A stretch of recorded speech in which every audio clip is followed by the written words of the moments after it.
Grazie, io l'ho detto in tutti questi giorni e non mi stancherò mai di dirlo, questa è la battaglia di tutti i sardi, quindi smettiamola di dividerci, smettiamola di litigare, smettiamo di discutere tra noi, perché stiamo rivendicando qualche cosa che è un diritto naturale e qualche cosa che può veramente fare la differenza, farci cambiare, darci una prospettiva diversa, dare un futuro ai nostri figli.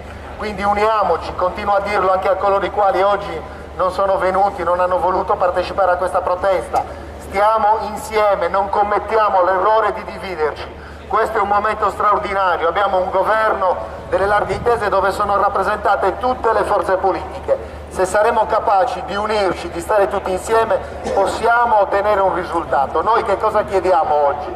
Chiediamo di essere ricevuti dal governo, chiediamo di poter presentare la nostra piattaforma che abbiamo deliberato in termini di sintesi rispetto a tutte le istanze. Questa mattina la Giunta regionale si è riunita nella sede della Regione, questa mattina alle 9:30 abbiamo deliberato.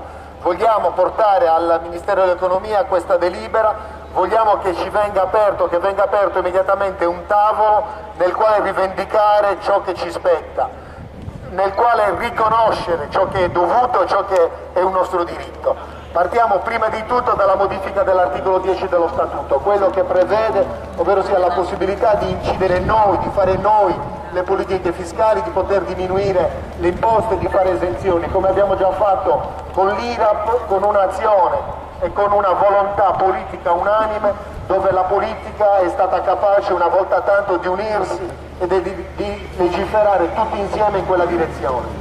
Poi chiediamo che venga conclusa velocemente la procedura per l'istituzione delle zone franche nei porti, quelle che sono previste dallo Statuto, e poi chiediamo naturalmente che lo Stato ci sia vicino e sia promotore delle iniziative, delle attività e tutto quello che serve per poter arrivare alla modifica del codice doganale e dichiarare l'extradoganalità ai fini doganali e fiscali al consumo della terra in Sardegna. E infine chiediamo l'applicazione del regime agevolato che è connesso a questo status. Chiediamo che venga immediatamente aperto un tavolo, chiediamo di essere ricevuti oggi dal governo, chiediamo che venga immediatamente aperto un tavolo tecnico e politico, e che questo tavolo abbia un programma molto stretto per esaminare tutte queste questioni e poterle risolvere velocemente. O se c'è qualcuno che ritiene che questo diritto non spetti, se c'è qualcuno che ce lo vuole negare, che venga allo scoperto, lo dica chiaramente e dichiari da che parte sta. Questo è il momento in cui bisogna dichiarare da che parte si sta, avere senso di responsabilità. Io ringrazio tutti i sindaci che sono presenti, ringrazio tutti quelli che sostengono questa battaglia, ringrazio i movimenti che hanno svolto un ruolo determinante perché hanno avuto la capacità di far vedere che le proteste, quelle serie, la rivendicazione dei nostri diritti possono partire dalla gente, dal popolo, dalla base, e noi politici abbiamo il dovere di interpretarli, di raccoglierli, di farci portavoce, di farcene interpreti, di portarle avanti con la massima determinazione, con la massima forza.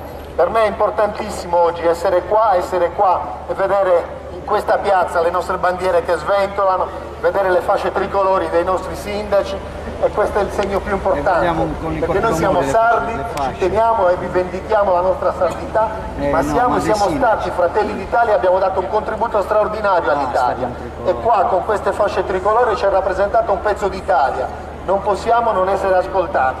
Il governo ci deve ascoltare, ci deve dire chiaramente che cosa vuol fare. Io dico che oggi ci sono le condizioni per ottenere questo risultato, e non solo per la Sardegna, badate. Oggi è tutta l'Europa che vive una crisi straordinaria, ed è l'Europa che può trovare un supporto, una via d'uscita anche nella Sardegna, perché la nostra posizione geografica baricentrica nel Mediterraneo ci consente di essere una piastra logistica per tutta l'Europa.